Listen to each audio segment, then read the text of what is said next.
নবী করিম সাল্লাল্লাহু আলাইহি সাল্লামের একটা সুন্নত আপনি ছেড়ে দিলে বহু সুন্নত এমনি ছুটে যাবে, আপনি চাইলেও আর করতে পারবেন না।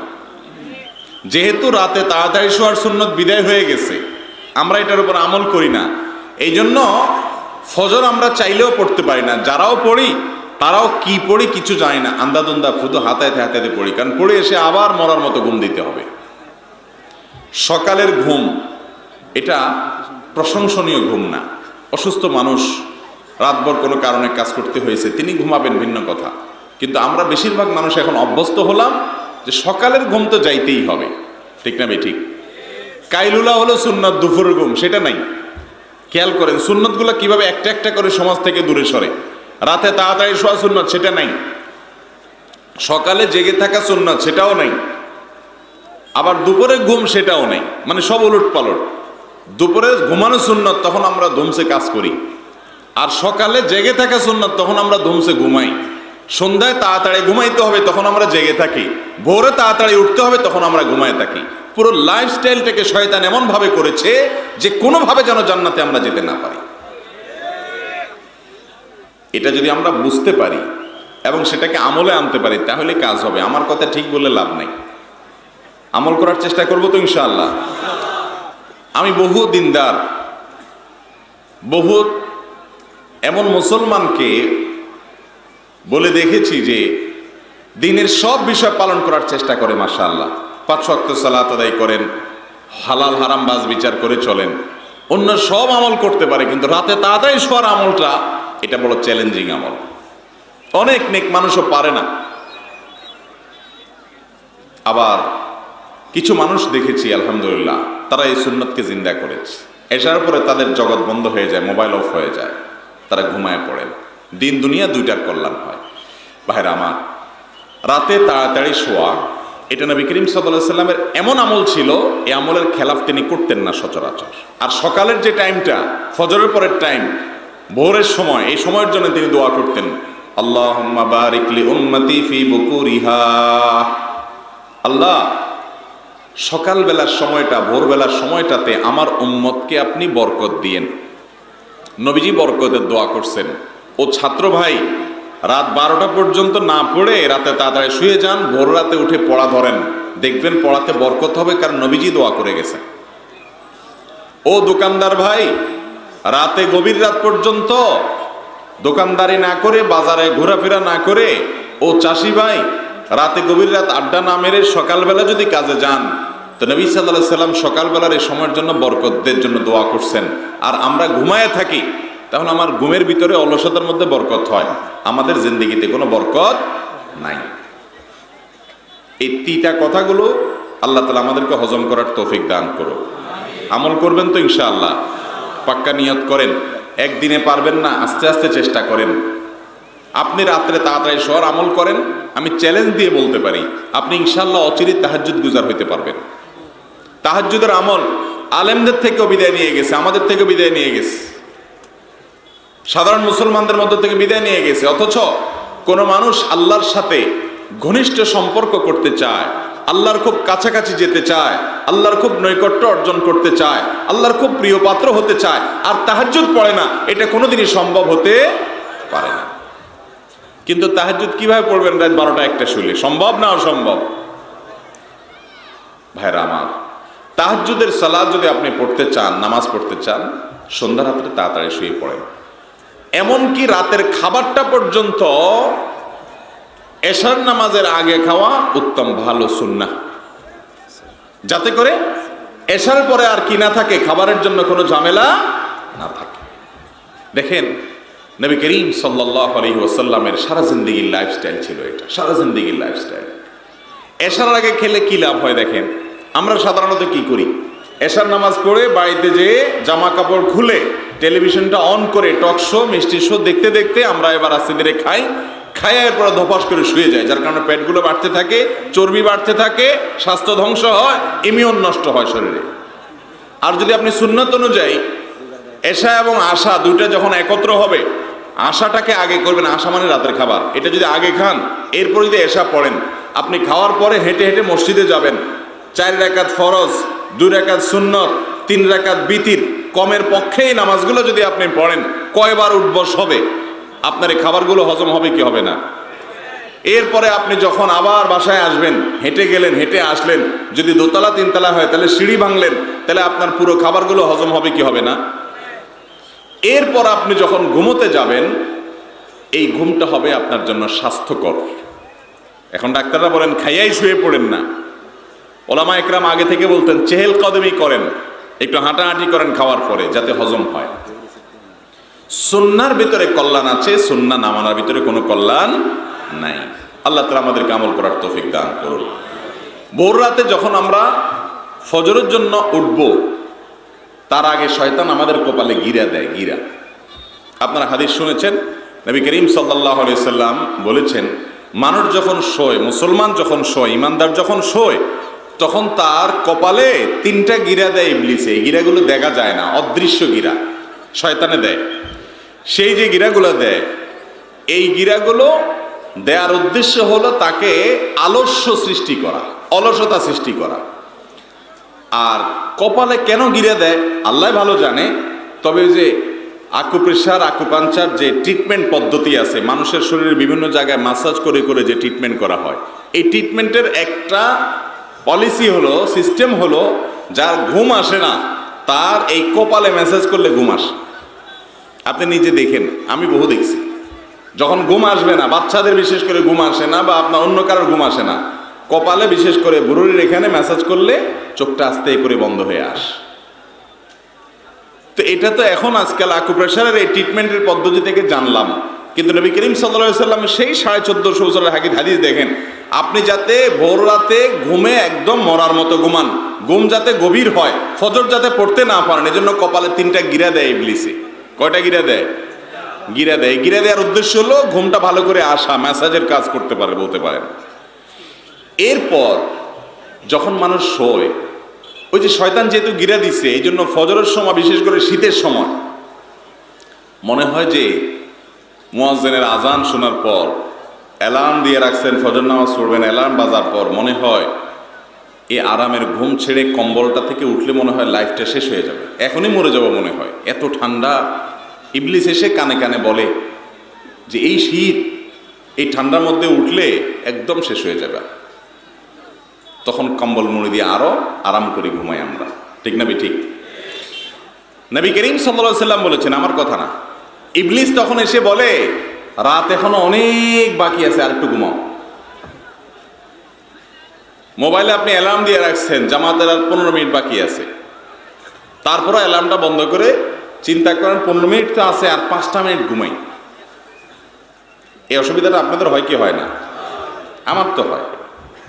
আর 5টা মিনিট ঘুমাই মনে চায়, তখন অ্যালার্মটা বন্ধ করে আরো একটু ঘুমান। এই যে 5 মিনিট ঘুমাচ্ছেন আপনি, রাতে 5 ঘন্টা 6 ঘন্টা ঘুমাইও আপনার হয় নাই, কিন্তু 5 মিনিটের জন্য এখন আপনি এত কাতর হয়ে গেছেন। যে ইবলিস আপনাকে জামাত মিস করাইতেই হবে, ফজর মিস করাইতেই হবে, তার মিশন। এই জন্য দেখবেন ওই টাইমে মনে হচ্ছে আর 5টা মিনিট, আর 2টা মিনিট, আর 10টা মিনিট ঘুমাই। ওই 5 মিনিট আর 5 মিনিট থাকে না, এরপরে এক ঘুমে কখনো কখনো 7টা, কখনো কখনো 8টা। হ্যাঁ, যারা নিয়মিত নামাজি, যারা নিয়মিত নামাজের গুরুত্ব বুঝে, তাদের কথা ভিন্ন। এই রোগটা আমাদের মধ্যে আছে না নাই? মুহতারাম হাজিরিন, শয়তানের সাথে এটা হলো কুস্তি। আরে ये কুস্তি তো হয় আমার ভর কি, কবি ও দবালে কবি তু দবালে। ইবলিসের সাথে এই লড়াইটা তো আজীবনের লড়াই। সে আপনাকে হারাইতে চাইবে, আপনি ফজর যেন উঠতে না পারেন। নবী করিম সাল্লাল্লাহু আলাইহি সাল্লাম বলেছেন, আপনি যখন এত যদি বাঁশির আওয়াজ হয় আশেপাশে, কেমনে কথা বলে বলেন? হ্যাঁ, আশেপাশে কি কোনো পুলিশ টুলিশ আছে নাকি? এত কিসের বাঁশির আওয়াজ ভাই? একটু পরপরে জোরে জোরে চিল্লায় ভলান্টিয়ার ভাইরা, এত জোরে বাঁশি বাজাবেন না আশেপাশে, দরকারে বেদরকারে অযথাই আপনারা বাঁশি বাজান না, খেয়াল যান। এত আওয়াজ হলে তো কথা বলা যায় না ভাই। এ মাগরিবের পরে মাহফিল করলাম, কত সুন্দর নীরব, এত হইচই হলে কেমনে কথা বলবো? বাঁশি দরকারে বাজান, একেবারে কাছে এসে কানে কাছে এসে পো করে বাজায়। জি ভাই, তো যেটা বলতেছিলাম, রাসূল করিম সাল্লাল্লাহু আলাইহি সাল্লাম বলেছেন, বান্দা যখন ঘুমায়, ইমানদার যখন একটু সাহস করে, হিম্মত করে ফজরের আজান শোনার পর, ওইটা আর একটু জোর করে বাজাইতেছে বাঁশি, বুঝছেন নি? ইবলিসে মনে হয় একটু খোঁজাইতেছে, একটু জোর করে বাজা, যাতে মৌলবী কোনো কথাই বলতে না পারে। বুঝতে পারছেন? সবাই তো সব জিনিস না। আমার অসুবিধা, আমার সামনে কোনো আওয়াজ হলে আর কোনো কথা হবে না, আওয়াজ হলে আমার অ্যাটেনশন শেষ। ভলান্টিয়ার ভাইরা বাঁশি বাজানো বন্ধ করেন না, আরো বাড়াই দিছে দিয়ে বেচারা, চেতে গেছে মনে হয়। আচ্ছা যাক, তো হাদিসে যেটা আসছে ভাই, আমরা যখন ঘুমে থাকি তখন ইবলিস তো ওই যে গিরা দেয়, কিন্তু ইমানদার যখন একটু হিম্মত করে কম্বলটা ফেলে দিয়ে কাঁথাটা ফেলে দিয়ে উঠে যায়, আল্লাহু আকবার, আল্লাহ বড় এই ডাকে, সাথে সাথে ইবলিসের দেওয়া 3 গিরার 1 গিরা খুলে যায়। 1 গিরা খুলে যায়। গিরা যে খোলে এটা আপনারা ফিল করেন কিনা জানি না, আমি ফিল করি। আমি একটু বলি, আপনারা খেয়াল করেন, দেখবেন প্রতিদিন ফিল করবেন, অনুভব করবেন। আপনি লক্ষ্য রাখেন, কম্বলের ভিতরে যখন থাকেন, লেফের ভিতরে যখন থাকেন ফজরের আগে, তখন মনে হয় উঠলে শেষ হয়ে যাবো এই ঠান্ডার মধ্যে। যেই মজার ঘুম ধরছে, খেয়াল করেন সন্ধ্যা রাত্রে ঘুম আসে না, 10টা 11টা 12টা ছটফট করেন, ঘুম আসে না। এরপরে ভোর রাত্রে এমন ঘুম আসে আপনার আর ঘুম ভাঙতে চায় না, ঠিক না ঠিক? ওই যে সন্ধ্যা রাত্রে ইবলিস জায়গায় রাখে, বলে যে ফেসবুকে আরেকটা পোস্ট বাকি আছে, নতুন টকশো বাকি আছে, অমুক নাটক, অমুক সিরিয়ালের আজকের পর্ব গুরুত্বপূর্ণ, তারপরে ইউটিউবে স্ক্রল করতে থাক। এভাবে আঙ্গুল দিয়ে টানতে ফেসবুকে ইউটিউবে কোথায় যাচ্ছেন, কি দেখতেছেন, কি টানতেছেন নিজেও জানেন না, ঠিক না ঠিক? মনে যে কিছু হারায় গেছে। ইবলিস এগুলোতে ব্যস্ত রাখে। কিন্তু আপনি যখন হিম্মত করে উঠে যান, একটু খেয়াল করে দেখেন, ফজরের সময় একটু খেয়াল করে দেখেন, কম্বল কাঁথা ফেলে দিয়ে যদি হিম্মত করে উঠে যেতে পারেন, আলহামদুলিল্লাহ পড়ে, ঘুমের দোয়া পড়ে, আলহামদুলিল্লাহিল্লাযী আহইয়ানা বা'দা মা আমাতানা ওয়া ইলাইহিন নুশুর, দোয়া পড়ে আপনি উঠে যান। উঠে যাওয়ার পরে দেখবেন শরীরটা একটু হালকা মনে হচ্ছে। একটু আগে আপনার কাছে যে মনে হয়েছিল যে কাঁথা থেকে, কম্বল থেকে, লেপের ভিতর থেকে বের হলে আমি মরে যাব, এখন তো মনে হচ্ছে না, অনেকখানি হালকা মনে হচ্ছে। ইবলিস মিথ্যুক, এই মিথ্যুকে আপনাকে ভয় দেখাইছে, আপনি উঠার পরে দেখবেন যে অর্ধেক হালকা হয়ে গেছে শরীর, এখনো একটু বাকি আছে, গিরা 2টা বাকি এখনো। হাদিসে আসছে 2টা গিরা তখনও বাকি থাকে। যেহেতু 2টা গিরা বাকি থাকে ইবলিসের, এই জন্য এখনো শরীরটা একটু ভয় লাগে। বেসিনে যান, টেপের কাছে যান, পুকুরে যান, টিউবওয়েলের কাছে যান, আর মনে হয় হ্যাঁ রে কি ঠান্ডা পানি, হাতটা দিলেই মনে শেষ হয়ে যাবো, আমি দিতে মনে চায় না। ইবলিস আরো মিথ্যা কথা বলে আর কি আপনার সাথে। তখনও আপনি যদি হিম্মত করে বিসমিল্লাহ বলে টেপে হাত দিয়া অজু শুরু করে দেন, অজুটা যদি শেষ করতে পারেন, শরীরটা দেখবেন আরো পাতলা হয়ে গেছে, গিরা আরেকটা খুলে গেছে, সেজন্য ফিল করবেন যে গিরা খুলে গেছে, শরীর পাতলা হয়ে গেছে, আরো একটা গিরা বাকি আছে। এবার ইবলিস বলে অজু টজু করলাম বুঝলাম, কিন্তু মসজিদ পর্যন্ত যাইতে যে কুয়াশা, বাইরে যে ঠান্ডা পিনপিনে বাতাস, লাইফ শেষ হয়ে যাবে, নাকি ঘরেই সেরে ফেলবো। ইবলিসে আপনার সাথে এখন শেষ চেষ্টাটা দেয়। আপনি যদি হিম্মত করে মসজিদে যা নামাজটা পড়ে ফেলতে পারেন ফজরের, আল্লাহ তাআলার মেহেরবানিতে 3য় গিরাও তাতে ইবলিসের খুলে যায়। আর খুলে গেলে কি হয়, নামাজ পড়ে আসার সময় খেয়াল করে দেখেন, ফজর নামাজ পড়ে বাসায় আসার সময় আপনার কাছে যে রিল্যাক্স মনে হবে, যে নির্ভার মনে হবে, যে সতেজ মনে হবে, যে ফ্রেশ মনে হবে, পুরো 24 ঘন্টার মধ্যে আর কোনো সময় আপনি নিজেকে এত ফ্রেশ মনে হবে না। পরীক্ষা করে দেখেন, একটু খেয়াল করে দেখেন, হয়তো খেয়াল করা হয় না, কিন্তু ফ্রেশ আপনার হয়। ওই যে অলসতা বলতে আর কিছুই থাকে না। রাত 12টায় শোন আর 2টায় শোন, ফজর যদি আপনি অজু করে জামাতের সাথে পুরুষরা পড়তে পারেন, তাহলে জামাত পড়ে বাসায় আসার সময় মনে হবে আপনার পুরো শরীরটা ফ্রেশ হয়ে গেছে, কারণ 3 নম্বরের যে গিরা ইবলিসে সেটা পর্যন্ত খুলে যায়। মুহতারাম হাজিরিন, এই ফজরের নামাজটা পড়ার চেষ্টা করবো তো ইনশাআল্লাহ। মা বোনরা যারা আছেন, মহিলারা এখানে আলোচনা শুনতেছেন, তারা বলবেন যে আমাদের ওয়াজ কই, এটা তো পুরুষদের, আমরা তো বাসায় নামাজ পড়বো। তো তাদের জন্য বলবো যে পুরুষদের জন্য বিশেষ যে সমস্ত আমল আছে, এই আমলগুলোর ফজিলত মহিলারা পাইতে পারেন কয়েকভাবে। নাম্বার 1, বাসার পুরুষদেরকে আপনি উৎসাহ দিয়ে উদ্বুদ্ধ করে উঠাই দিবেন, একটাও যেন শুয়ে থাকতে না পারে ফজরের সময়, সবগুলোর উঠাই দিবেন ডেকে ডেকে। কারণ আপনার দেখা দেখি যখন কেউ কোনো ভালো কাজ করবে, সে ভালো কাজ করে যে পরিমাণ সওয়াব পাবে, আপনি যে রাস্তা দেখাইলেন, মাধ্যম হইলেন, আপনার কারণে সে করতে পারলো, এই জন্য আপনি বোনাস হিসাবে সমপরিমাণ সওয়াব অটোমেটিক পাবেন। নাম্বার 2, মা বোনদের জন্য দ্বিতীয় পদ্ধতি এবং পলিসি হলো যে পুরুষদের জন্য যে বিশেষ আমল আছে, যেমন জুমার দিনের আমল আছে, তাড়াতাড়ি মসজিদে যেতে পারলে, কয়েকটা কাজ করতে পারলে প্রতি কদমে 1 বছর ইবাদতের সওয়াব পাওয়া যায়, 1 বছর নফল রোজা রাখার সওয়াব পাওয়া যায়। মা বোনদের জন্য এই আমলটা নাই, পুরুষদের জন্য আছে। তাহলে তারা কিভাবে হাসিল করবেন? দ্বিতীয় পলিসি হলো আল্লাহর কাছে তামান্না ব্যক্ত করবেন যে আল্লাহ, আমি যদি পুরুষ হতাম তো অন্তত এই আমলটা আমি ছাড়তাম না, যেহেতু তুমি আমাকে নারী করেছো, এই আমলটা করার সুযোগ আমার নাই, সেজন্য আমি মিস করছি। এই যে নিয়ত আছে পাক্কা, পাক্কা নিয়তের কারণে আল্লাহ তাআলা তাদেরকে সমপরিমাণ সওয়াব দিয়ে দিবেন ইনশাআল্লাহ।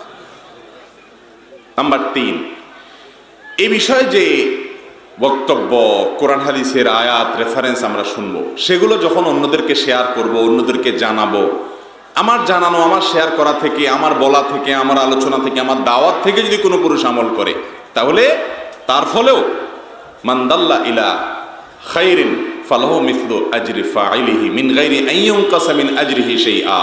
যে ব্যক্তি ভালো কাজের পথ দেখাবে, তার দেখানোর কারণে যে এই কাজটা করবে, তাদের সমপরিমাণ সওয়াব আল্লাহ তাআলা ওই ব্যক্তিকে দান করবেন, ওই আমলকারীর সওয়াবে কোনো কমতি হবে না। অতএব মা বোনরা সেভাবে করতে পারে। ফজরের সালাত এ সম্পর্কে আবু হুরায়রা রাদিয়াল্লাহু তাআলা আনহু বর্ণিত হাদিসে নবী করিম সাল্লাল্লাহু আলাইহি ওয়াসাল্লাম বলেছেন, যেটি বুখারী মুসলিম একযোগে বর্ণনা করেছে, মুনাফিকদের উপর, মুনাফিকদের কাছে সবচেয়ে কঠিন হলো 2 ওয়াক্তের নামাজ। কয় ওয়াক্তের নামাজ? ফজর এবং এশা। ফজর এবং এশা, এই 2 ওয়াক্ত নামাজ মুনাফিকদের জন্য খুব কঠিন। যাদের ইমানের দুর্বলতা যত বেশি, তাদের জন্য ফজর নামাজ পড়াটা তত কঠিন হয়।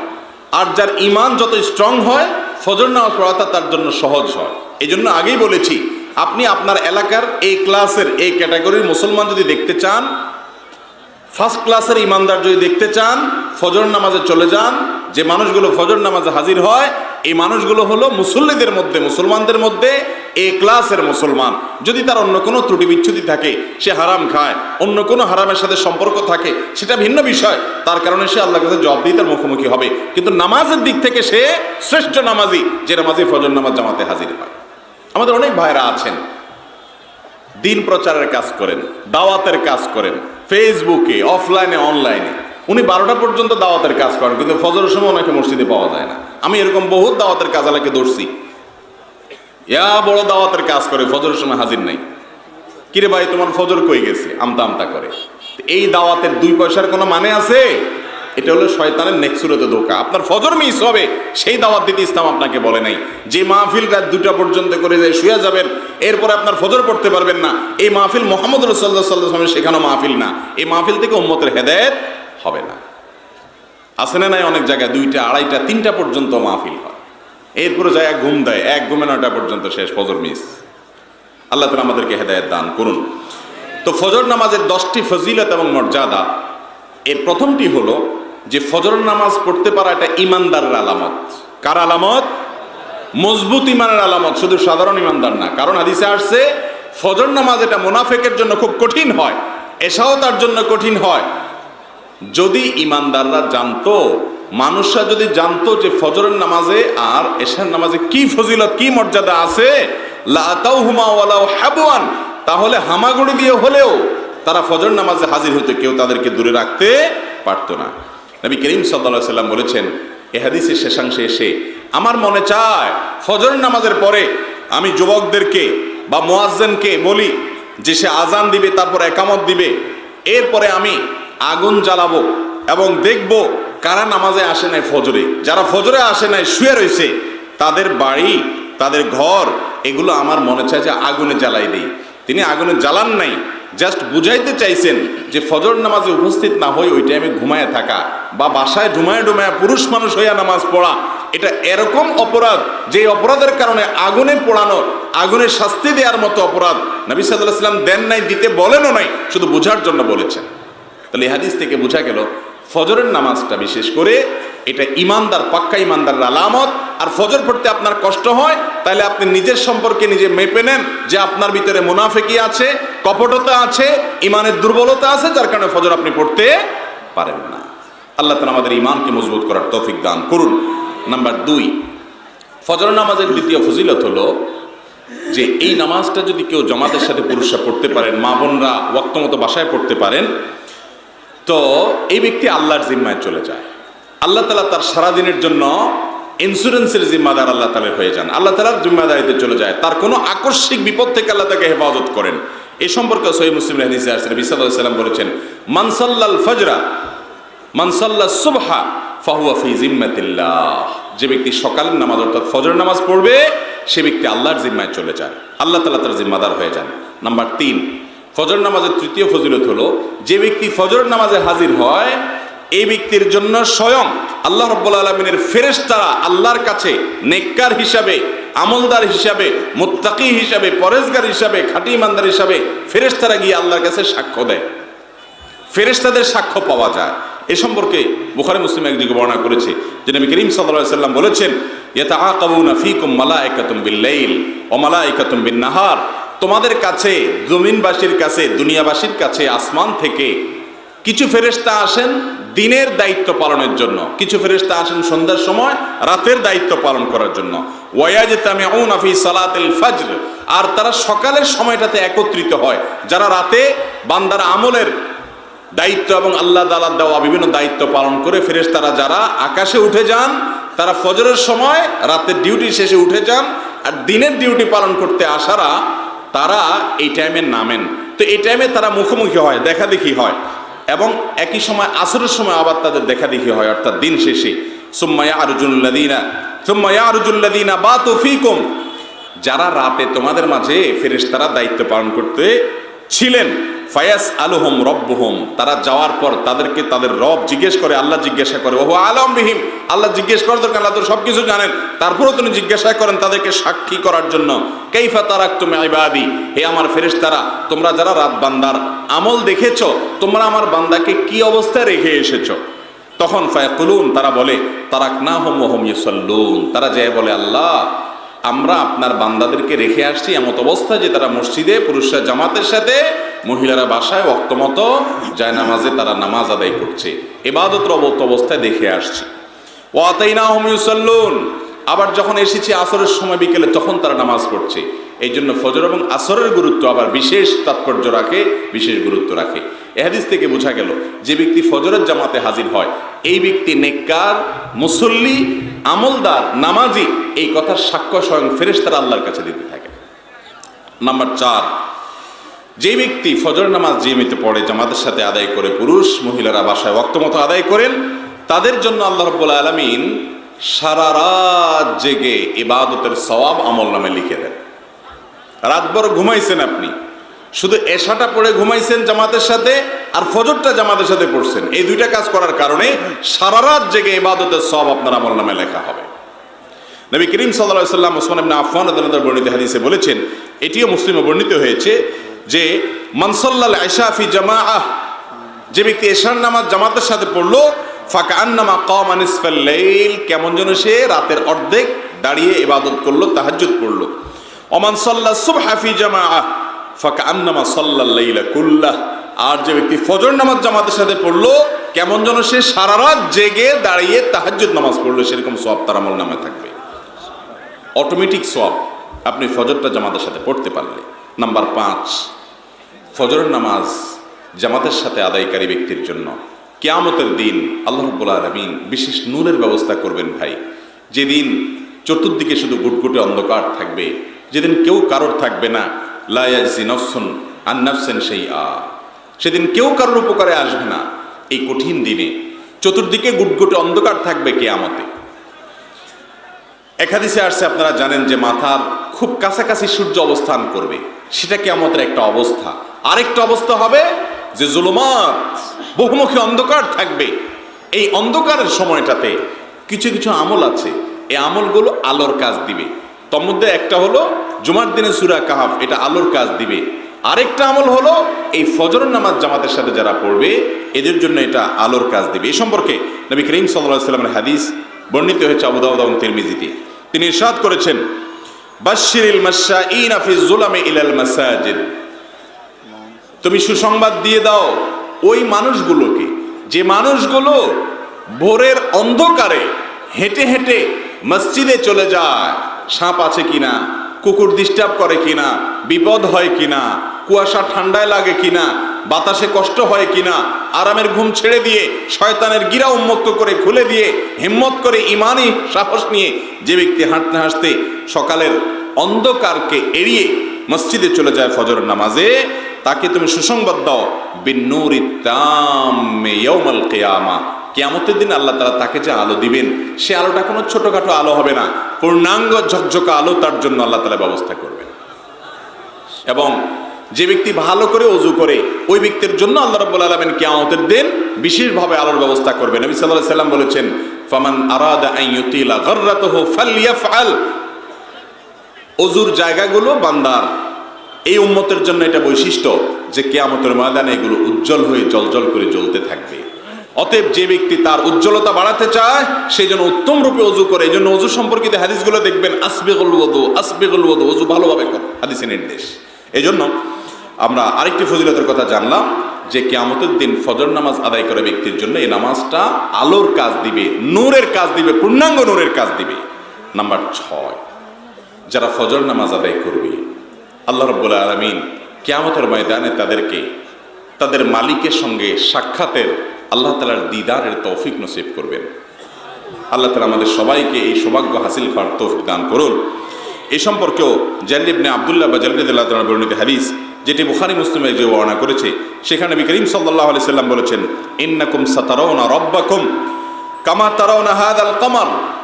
এই চাঁদ যেরকম তোমরা দেখো, সারা পৃথিবীর সব মানুষ একসাথে চাঁদ দেখলেও, যেই জায়গাগুলোতে চাঁদ দেখা যায় সে অঞ্চলের সব মানুষ যদি একসাথে চাঁদ দেখে, তারপরেও ভিড় করে দেখতে হয় না, সবাই যার যার জায়গা থেকে আরামসে দেখতে পারে। আল্লাহকে তোমরা কিয়ামতের ময়দানে দেখবা, কোনো বিড়াবিড়ি করা লাগবে না, এইভাবে স্ব জায়গা থেকে দেখতে পারবা। ফাইন ইসতাতাতুম আল্লা তুগলাবু আলা সালাতিন ক্বাবলা তুলুইশ শামসি ওয়া ক্বাবলা গুরুবিহা ফাফআলু। যদি সেদিন তোমাদের মালিককে, আল্লাহ রাব্বুল আলামিনকে দেখতে চাও, তার দিদার দেখতে পাইতে চাও, তার সাক্ষাৎ পাইতে চাও, তাহলে তোমরা সূর্য ওঠার আগে আর সূর্য ডুবার আগে এই 2 ওয়াক্ত নামাজের ব্যাপারে খুব গুরুত্বশীল দিবা, খুব গুরুত্ব দিবা, খুব সতর্ক থাকবা, খুব সাবধান থাকবা। এই নামাজটা যেন মিস না হয় চেষ্টা করবা, তাহলে আল্লাহকে দেখতে পারবা। ফজরের নামাজ আর আসরের নামাজ, সূর্য ডুবার আগের নামাজ আর সূর্য ওঠার আগের নামাজ। আল্লাহ তাআলা আমাদেরকে আমল করার তৌফিক দান করুন। তাহলে 6 নম্বর ফজিলত পাইলাম যে ফজর নামাজ জামাতের সাথে পড়ার মাধ্যমে, ফজর নামাজ নিয়মিত আদায় করার মাধ্যমে আল্লাহ তাআলার দিদার কিয়ামতের ময়দানে নসিব হবে ইনশাআল্লাহ। নাম্বার 7, সবচেয়ে বড় সফলতা, ফামান যুহজিহা আনিন নার ওয়া উদখিলাল জান্নাতা ফাকাদ ফাজ। ভাইরে, দুনিয়াতে বড় আলেম হওয়া, বড় বক্তা হওয়া, ফেমাস হওয়া, জনপ্রিয় হওয়া, সবার বাহবা পাওয়া, লাখপতি কোটিপতি হওয়া, বড় পদের অধিকারী হওয়া, প্রধানমন্ত্রী প্রেসিডেন্ট হওয়া, পাওয়ারফুল মানুষ হওয়া, এগুলো কোনোটা সফলতা না, এগুলো সাময়িক সফলতা। চোখ বন্ধ হওয়ার সাথে সাথে এই সফলতা শেষ। মানুষের জীবনে সবচেয়ে চূড়ান্ত সফলতা কোনটা? আল্লাহ সে সম্পর্কে বলেছেন, ফামান যুহজিহা আনিন নার। যে ব্যক্তিকে কিয়ামতের দিন আল্লাহর ফেরেশতা ঘোষণা দিয়া পরওয়ানা শোনাবেন যে তোমাকে জাহান্নাম থেকে, অমুকের ছেলে অমুক, তোমাকে জাহান্নাম থেকে মুক্ত ঘোষণা করা হলো, তোমার জান্নাতে এন্ট্রেন্সের ঘোষণা দেয়া হলো, ফাকাদ ফাজ। এই ব্যক্তি সফল হয়ে গেল, আর কোনো ব্যর্থতা তাকে জীবনে স্পর্শ করবে না। এই সৌভাগ্য সুযোগটা হবে ফজর নামাজ আদায়কারী ব্যক্তির উপরে। ভাইরে, ফজর নামাজের সময় শুয়ে থাকেন, মুসলমানের সন্তান, নিজেকে মুসলমান দাবি করেন, জাহান্নাম থেকে মুক্তির আশা করেন, আল্লাহর কসম, ফজর নামাজ না পড়ে জাহান্নাম থেকে মুক্তি সম্ভব না। নাজাত যদি পাইতে চান, ফজর আপনাকে পড়তে হবে। এই সম্পর্কে নবী করিম সাল্লাল্লাহু আলাইহি সাল্লামের হাদিস সহিহ মুসলিম বর্ণিত হয়েছে। তিনি বলেছেন, লাই ইয়ালিজান নার আহাদুন সাল্লা ক্বাবলা তুলুইশ শামসি ওয়া ক্বাবলা গুরুবিহা। ওই ব্যক্তি কখনো জাহান্নামে প্রবেশ করবে না। হাদিসের ভাষাটা লক্ষ্য করেন, জাহান্নামে পড়ার পরে আবার বের হবে সেটা না, কখনো জাহান্নামে প্রবেশ করবে না। লাই ইয়ালিজা, মানে 1 সেকেন্ডের জন্য পড়বে না, সোজা জান্নাতে যাবে যে ব্যক্তি সূর্য ওঠার আগের আর সূর্য ডুবার আগের এই 2 ওয়াক্ত নামাজকে নিয়মিত পড়ে, অর্থাৎ ফজর এবং আসর। আর পুরুষ জামাতের সাথে আদায় না করলে তার নামাজ পূর্ণাঙ্গতা হয় না, পূর্ণাঙ্গতা পায় না। মহিলারা ওয়াক্ত মতো বাসায় পড়লেই তাদের হয়ে যায়। আল্লাহ তাআলা আমাদেরকে জামাতের সাথে ফজর নামাজ আদায় করার তৌফিক দান করুন। তাহলে 7 নম্বর ফজিলত হলো জাহান্নাম থেকে মুক্তি, সবচেয়ে বড় ফজিলত। এর চেয়ে বড় ফজিলতের আর কিছু আছে ভাই? জাহান্নাম থেকে মুক্ত ঘোষণা হলে আপনি জান্নাতে যাবেন। জান্নাতে গেলে আপনার জীবনে আর কোনো ব্যর্থতা আপনাকে পাবে? আল্লাহ তাআলা আমাদের সবাইকে জীবনের চূড়ান্ত সফলতায় পৌঁছার তৌফিক দান করুন। নাম্বার 8, ফজর নামাজ জামাতের সাথে পড়া, ফজর নামাজ পড়তে উঠা, এটা নবী করিম সাল্লাল্লাহু আলাইহি সাল্লামের দোয়া পাওয়ার মাধ্যম। একটু আগে যে দোয়ার কথা শুনেছিলাম সুনান আবু দাউদ এবং মুসনাদে আহমদে বর্ণিত হয়েছে, নবী করিম সাল্লাল্লাহু আলাইহি সাল্লাম দোয়া করেছেন, আল্লাহুম্মা বারিক লি উম্মতি ফি বুকুরিহা, আল্লাহ আমার উম্মতের জন্য সকালের টাইমটাতে বরকত দিয়েন।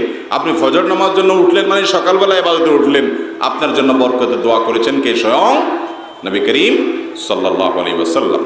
ফজর নামাজ জামাতের সাথে আদায় করা বা ফজর নামাজ আদায় করতে ওঠা, এটার 9 নম্বরের ফজিলত হলো দুনিয়া এবং দুনিয়ার মধ্যে যা কিছু আছে এই সব কিছুর যে রাজত্ব, এই সব কিছুর যে মালিকানা, এটা হলে যতটা আপনি সৌভাগ্যবান হতেন, শুধুমাত্র ফজর নামাজটা জামাতের সাথে পড়তে পারলে, ওয়াক্ত মতো পড়তে পারলে, সঠিক মতো পড়তে পারলে আপনি সেই সৌভাগ্যবান মানুষ হতে পারবেন।